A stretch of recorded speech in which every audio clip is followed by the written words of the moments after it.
Okay, so what we got now is we've got the Woodsy theme installed, we've got WooCommerce installed, we've checked our shop, our blog, our contacts are all there, our pages are created.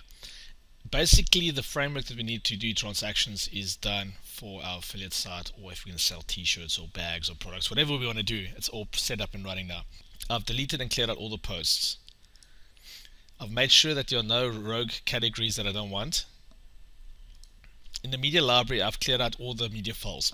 Under pages, we've got the blog page, we've got the cart, the checkout, contact, home, my account, privacy policy, shop, and this page that they say we mustn't delete for the theme. So if you look at this, we've got all the framework pages we need. Now what I'm going to do is, before I carry on, I just want to come down to WooCommerce.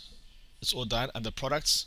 I've cleared out all the products, I've cleared out all the categories, tags, and added brutes, so everything's fresh and clean. On an eliminator, what I've done in this instance, I've made sure that I can edit on all the pages I want to check and edit, and then basically that's it. And on our plugins, these are the themes we currently have. So I'm going to work on Video Silo plugin next, and I'm going to add our default legal pages that we need.